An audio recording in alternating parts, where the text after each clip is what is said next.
G'day, guys. Welcome back to another episode of the CoolDadCollective podcast. The podcast that is for dads by dad, talking everything there is to talk fatherhood. And I'm very excited to be back behind the mic today. It's a solo episode, just me. And we've had a little bit of a break.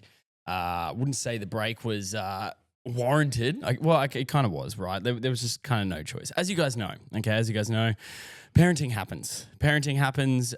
Sickness happens, and it is just relentless, right? You know, we've been through a little bit of a passage recently of just sickness, and I'm sorry to jump in, and I'm not even like gonna oil up before we jump in, but so the last few weeks have been extremely hectic, and they've been hectic for like a whole bunch of reasons. The obvious reason is obviously because Summer has been sick, my youngest daughter, and that's, if you've been a follower of the podcast for a while now or a follower of me, you know that is not too uncommon. My youngest daughter does have a little bit of like issues with respiratory problems and stuff like that. She pretty much has like childhood asthma, but they can't call it asthma because they don't diagnose asthma until like school age. So she pretty much has respiratory it's some sort of respiratory thing. Anyway, it's pretty much just like baby asthma.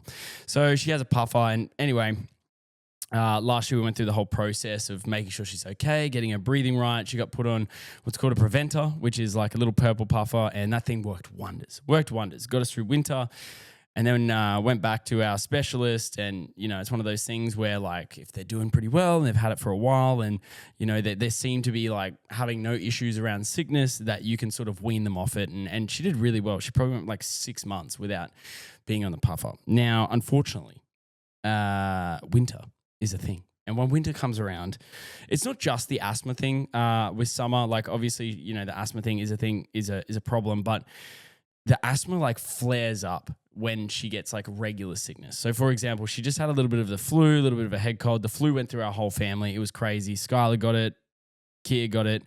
As you guys probably know, I got hammered with it. And it's not like man flu. You know, when you get man flu, it's like, you know, you get a head cold, you get a little bit of a sore throat, but it's not enough to sort of keep you down. You still keep kicking, right? Like, and by kicking, I mean like, you know, you still manage to get things done. But this time round with the flu, just with the family, our temperatures fluctuated like a motherfucker. Like it was insane. Honestly, like I was in bed, it'd be like, you know, 25 degrees, 26 degrees, and I'm sitting there just like shivering, like not being able to get warm. And then, you know, 5 minutes passes and all of a sudden I'm sweating so much that like the bed was full of sweat. I don't know. Probably got some sort of COVID virus or something. I'm not sure. But anyway, 2 weeks. But I can say now, and I'm going to say this with a bit of confidence, okay, because I'm feeling good, and Kia's back to feeling good, and Skyla's back to feeling good. Summy's still a bit hit and miss, but back at kindy this week, and she's doing really well. So I'm assuming we may be out of the woods. But unfortunately, just it's one of those things, right, where I want to do this all the time. I love doing this so much. I want to work on this all the time. But there's a couple things that get in the way. One being my full-time job, which is always hard to balance. But the other is just like what the podcast is about, just being a dad. Like, you know, being a dad is just so, you're just on all the time. And even like the little things that before you had kids, you could deal with quite easily because you're just looking after yourself. Like, you know, you'll have hectically fluctuating temperatures. You'll be bedridden. You'll just be like literally on death's door. And usually you can just be like, if you don't have kids, you can just be like, I'm just going to rest. I'm going to go to sleep. I'll wake up tomorrow, see how I feel.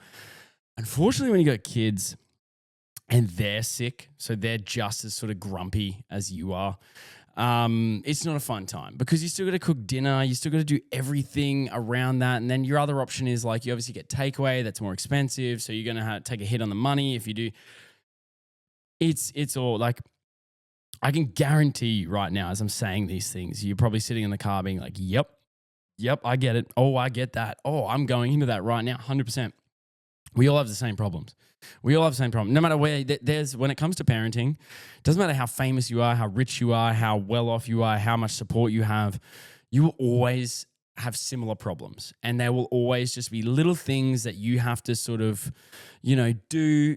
And in order to do those things, you have to sacrifice a little bit here, a little bit there. So for example, like, you know, when Summer's sick and Kia's sick, it's very unfair on me to finish work and kind of just go, oh, I'm not nicking off for 2 hours. I got to go record. I got to go talk to myself in a camera to record a podcast. Like it's just not at that level yet where I can do that. So like I really appreciate everyone sort of like bearing with me. Like this is such a real journey if you are following this, like trying to balance Cool Dad with all the like being a parent.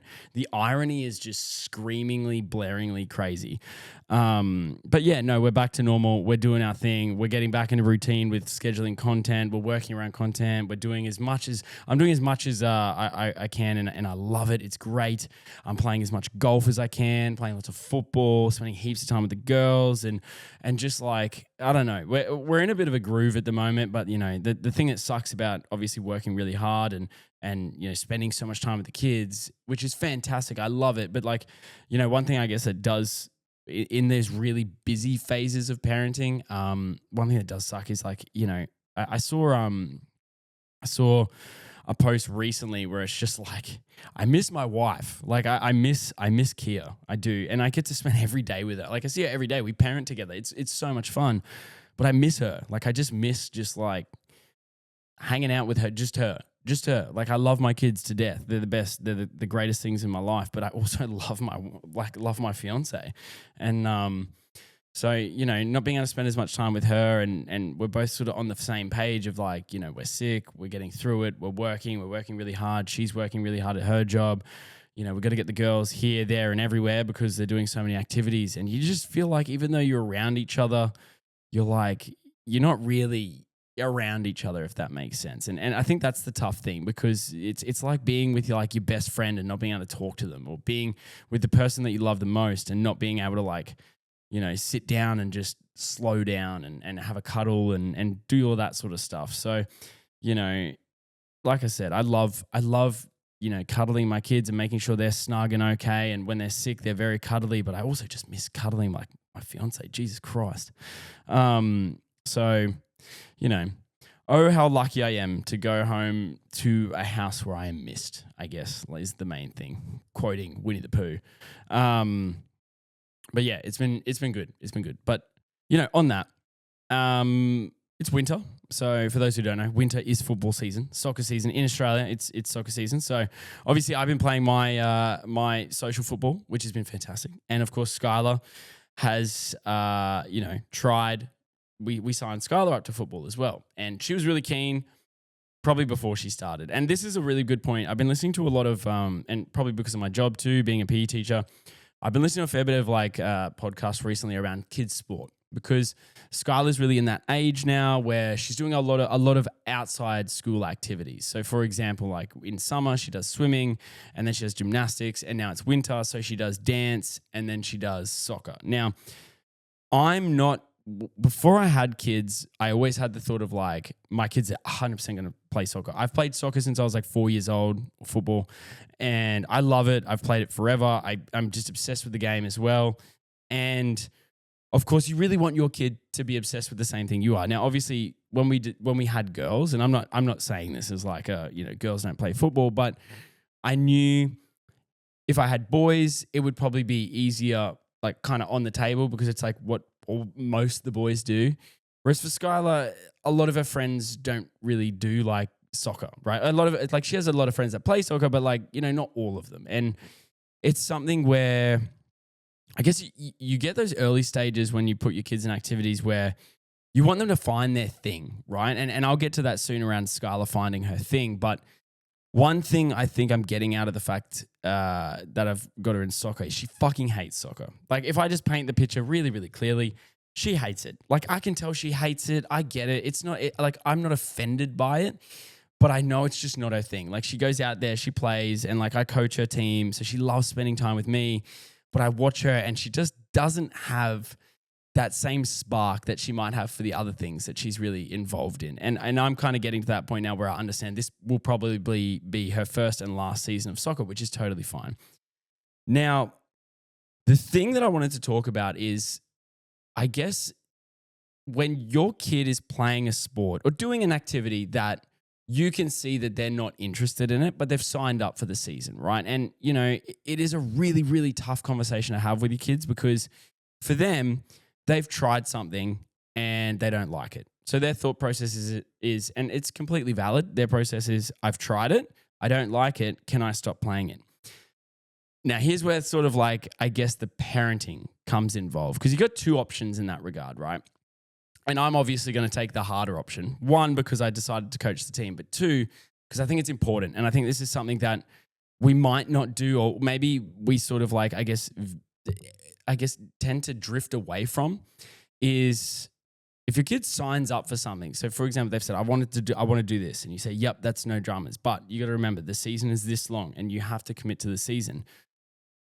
Like for Skyla, I know it's going to be hard, and not just for her, but also for me, like trying to get the energy to get your kid, drag your kid to the thing that they really don't want to do, but they've signed up for it, right? I want Skyla to know, and it's a lesson that I learned early on, and I think it's really important because it's obviously one of those attitude type things, is just because you signed up and you don't like it and you don't want to play anymore, you're still seeing out the season. Like we're not, oh, you don't like it. Oh, that's okay. We'll just dog the team. And no, we're learning now. If you commit to something, you're committed to the season, whether you like it, whether you don't like it, whether you find it annoying, whether it's inconvenient, it doesn't matter. You signed on for the season, you play the season. At the end of the season, if you don't want to do it, absolutely, that's fine.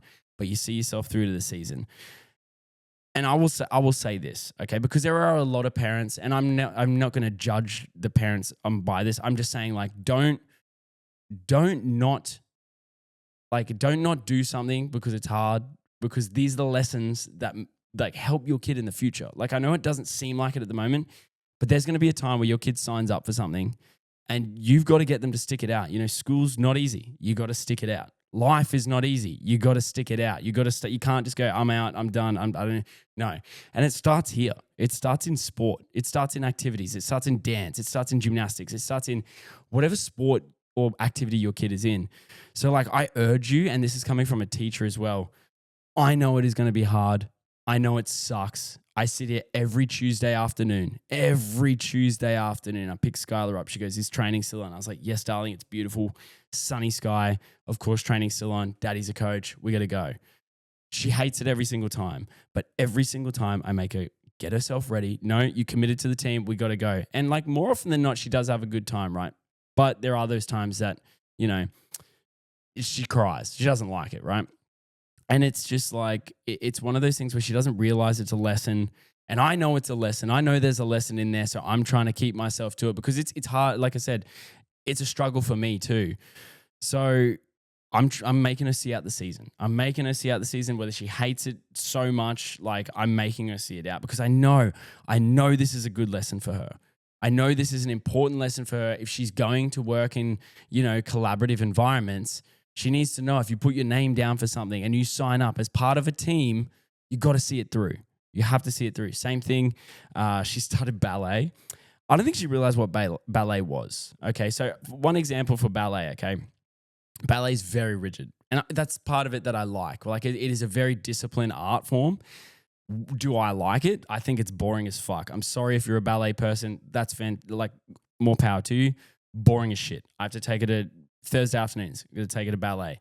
It fucking sucks. Straight up. I hope she never hears this. It sucks. Hip hop dancing, when she used to do hip hop, loved it. She was in it. But very different styles of dancing. And I'm learning this as a dance dad, okay? Ballet is very like slow, accurate movements, things like that. Fantastic for a balance, whatever. But it is, I feel like the culture of ballet is it's very strict. It's a very strict movements and it's built on kind of perfection, right? And Skyla had a little bit of an incident the other day with the dancing. So Skyla obviously has ADHD. It's not, it's blaringly obvious. She's an incredible kid, gets distracted really easy. Her parents both have it. Makes sense. Are we going to probably get her medicated? No, not now. She's a kid. She's going to deal with it. We're going to keep her busy. Maybe in the future. But she gets distracted, okay?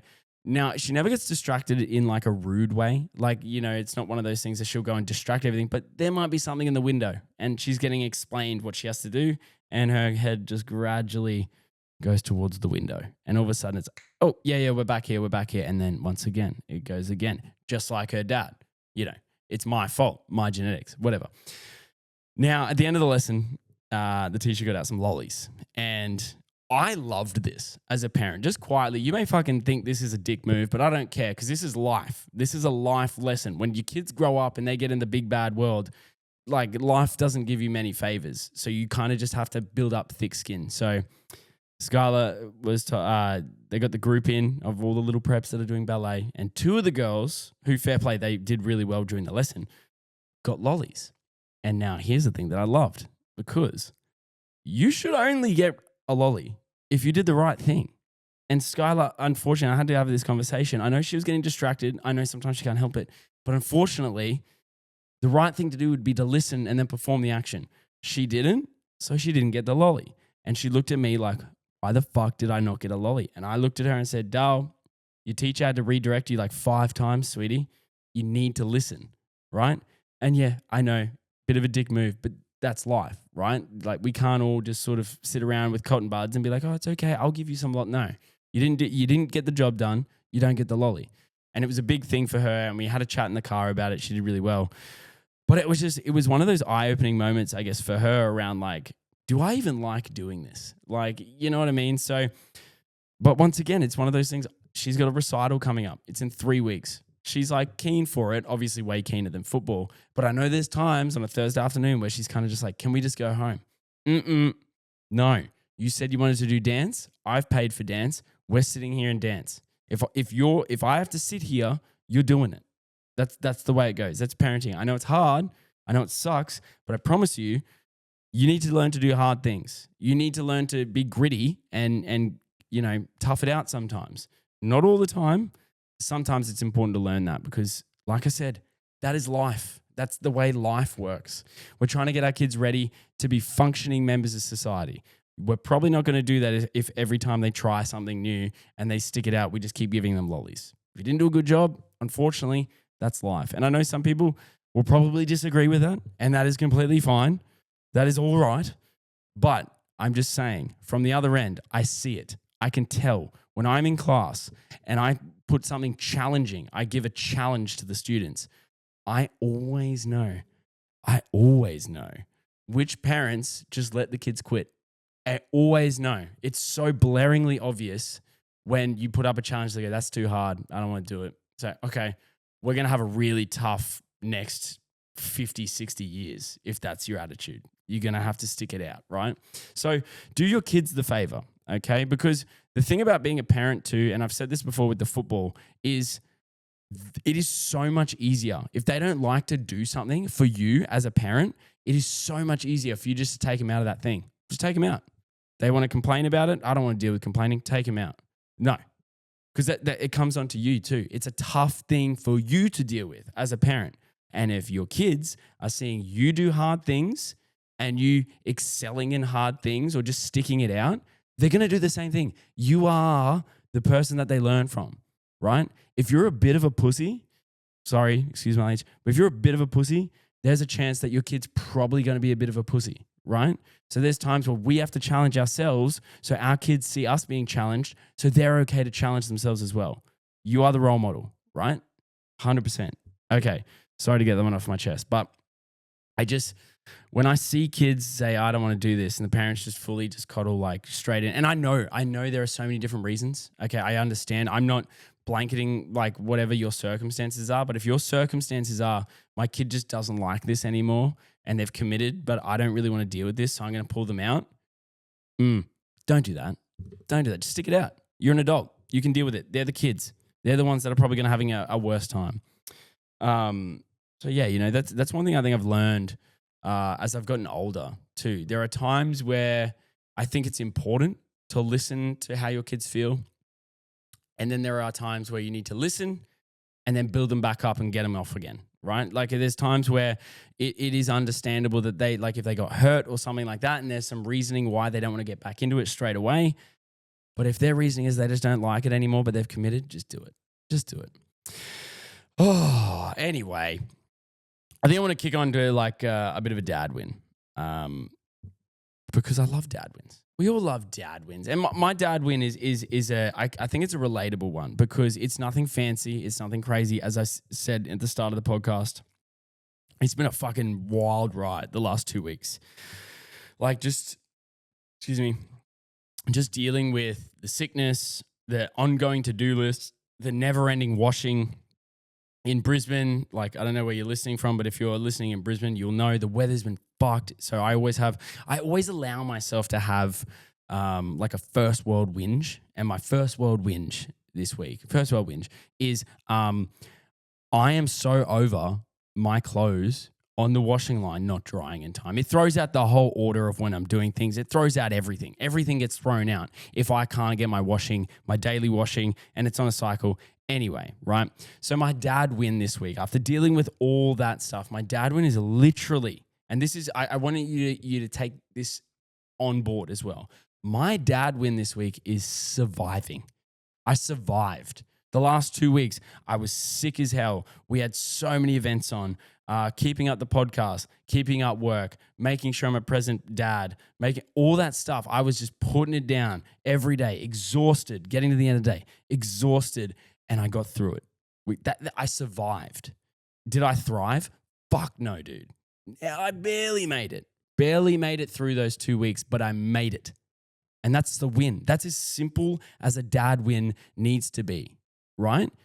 And the thing is, like, you know, when you're working hard against the odds, you know, and I say against the odds, like, you know, life was really, really, you know, really putting me down. Nothing bad happened, right? But when you're against the odds of pulling off a good parenting day, in other words, you're sick, the TV's there, you just want to put the TV on, but you muscle through, you do some arts and crafts, things like that. Boom. That's a huge dad win. Massive dad win. So if that's something that you've done, like you've just gotten through the week and you're sitting there at the end of the week being like, man, I fucked it this week. I didn't get anything done. Didn't nail any of my goals. Was there food on the table? Were the lunches made? Did the kids have uniforms? And were they happy all week? If that's a yes, if you've said yes to all of those things, brother, you're doing so much more than the fucking average person. Okay? Take the pressure off. Just surviving is enough. Some weeks. There's nothing wrong with just surviving, right? So if that's your dad win, fuck yeah, dude. Raise a glass, whether you drink or not, whatever your vice is, that you give yourself a little bit of a reward at the end of the week. Man, you deserve it. I think this one will be coming out on Friday, so it's Friday. Go home. Don't think about Origin because that was fucking bullshit. That's another argument. I don't want to have that right now. I'm already annoyed about it, and it's a day later. It'll never go away until the next game. But yeah. And one more thing I wanted to talk about, and this is a bit of an interesting one because obviously we've been doing a lot of stuff at home recently and there's only so much TV you can do, okay? And you guys probably are aware, I'm a fucking huge nerd. You know, give me card games, give me anything like that, bro. I'm all in. It's a great pun. But been starting, and it's something that you can actually do, and it's one thing that I kind of been using AI to do because it makes it so much fun. But guys, you can play Dungeons and Dragons with your kids. Just, I know some of you are listening to this being like, dude, what a dweeb. Why the fuck would I want to play Dungeons and Dragons? Hear me out. Creativity. Hear me out. Storytelling. Hear me out. Challenges. Dude, so I've been playing Dungeons and Dragons with Skyla and Summer. Now, prefacing this, they're 5 and 3, okay? We're not playing legit Dungeons and Dragons, but if you've played Dungeons and Dragons before, it's very easy to modify, right? Lower the dice count, you get 2 dices, you use regular dices, right? Two 6-sided dice, okay? And you can use ChatGPT, you develop a storyline. Give me 2 options, what could happen next in the story. You can literally get ChatGPT to spit you out some options, and then you just use odds, which, as a teacher, is fantastic because you're going to need to learn probability and odds anyway. If you're starting to learn it early, that's amazing. So a little sort of intro here. We started off building our characters. Now their characters are pretty much, I give their characters, they're allowed 1 ability. So it can be to fly, it could be super strength, they get 1 ability, right? Then they get to make their origin of their story. And then, so we type that out and then you can get ChatGPT to like produce you a photo based on the stats and boom, they've got a character now. They're super stoked. Get a little notebook, right? In the notebook, you write down a prompt. Let's start the story. Okay, Princess Skyla and Princess Summer, they're both going on an adventure right now. Where are they going to adventure to? ChatGPT. You got 2 options. If you roll underneath a 6, we're going to this place. If you roll above a 6, we're going to this place. The story continues. And you just give them prompts and then make the probability based on your dice roll, right? So one option could be you find a whole bunch of fairies. Do you want to go visit the fairies? Well, you'll need to roll more than an 8. There's the kids. Oh, we rolled under an 8. Uh-oh, now we got to go travel down the volcano. Dude, it's story time on the go and it never ends. The kids can literally build their book. We have a notebook at home that has their whole campaign. I'm not lying to you guys. You can create, there's no right or wrong rules, and it is so much more fun than reading a story or watching TV sometimes. Make your own story. I'll have to do a tutorial on it. I'll write my own rules and everything for it if you're interested in it. But you can literally just do it on ChatGPT using 2 options every single time and base up the probability on the odds on the dice. So much fun. And as your kid gets older, add some more stuff in. Dungeons and Dragons is so underrated. So underrated. And I know, like I said, what you're thinking. If you told me this, if I said this 10 years ago, hey, you're going to make a Dungeons and Dragons campaign for your kids, I'd be like, you dweeb. You sound like you don't even have kids. Wrong. So wrong. I've grown up. I've learned more now. Dungeons and Dragons slaps. And it's the best thing ever for your kids, right? Creativity, no screen time. And it's family. Like you can get your partner involved. You can get your mates involved. You can make it so much fun. So please literally think about Dungeons and Dragons. It's a great way to build a relationship with your kids, have something that's ongoing. You can even make it like, a tradition on every Thursday night or something like that. It's fantastic. It's so much fun. So if that's something that you're into, maybe I've given you an idea. I don't know. It's up to you. But I want to kind of incorporate those things into the podcast because I feel like I feel like I have a good idea of like activities, obviously with my background in teaching, but obviously to just doing it and trying to avoid iPads and TVs. Like I will try everything to try and avoid iPads and TVs. 1, because I don't think they're very good. TV, a little bit different. 2, because now when you need it, when you need the TV, it's a novelty because they're not using it all the time. Like one of the reasons why we lower screen time has nothing to do with the screen time affecting the kids. It's got to do with the fact that if they're doing it all the time, we can't just whip it out when we need it. So for example, like plane trips, super long drives, anywhere where you need them to be quiet. If they're constantly on their screens, constantly on TV, iPad, whatever, when you give it to them, they don't give a fuck. They don't care anymore because they get it all the time. It's like junk food, right? McDonald's is only good when you have it every so often, right? And your kids are probably aware of that too because if you have it all the time, they're like, fuck this. I had chicken nuggets yesterday. Why would I want it today? And some kids will just keep eating. You get what I mean. It's not about the food. It's about the whole premise of, I'll just do it. Oh, I feel so good to be back behind the microphone. I am so stoked to actually have a second myself to go through my week. And yeah, it has been really hard creating content recently because I find it really hard to create content sometimes if I'm really stressed by being a parent. And then I've got to find fun ways of like showing like, oh, parenting is so fun. Look at this, blah, blah, blah. But I'm in the trenches. Very hard to be positive. So I am trying. And I guess maybe that is the reason why I probably need to be a bit more transparent in the content and, make it anyway. Right. Alrighty, guys. You know what it is. Happy Friday. Thank you so much for tuning in. If you want to get in contact with the podcast, obviously go on Instagram, Facebook. I haven't been on TikTok in a while. I'm feeling like I'm too old for TikTok. I know I shouldn't. I know I should be posting on there. But yeah, maybe I'll get around to it. If you're watching on YouTube or you're seeing anything on YouTube Shorts, my next goal is 1,000 subscribers on YouTube. That's what I want. That's my next goal for the year. Just keep everything going. 1,000 subscribers on YouTube. If you guys are following on YouTube or if you're even on like Spotify or anything, leave a review. Even if you're just like, this dude's an idiot. Don't care. Counts as a review. 5 stars, call me an idiot. Don't mind. But yeah. Anyway, appreciate it, guys. Love you guys. Enjoy the rest of your week. Spend some time with your kids. Spend some time with your partner. Make sure you do something cool. Play some Dungeons and Dragons. Give it a crack. What's the worst that can happen? It sucks, and then you just do something else anyway.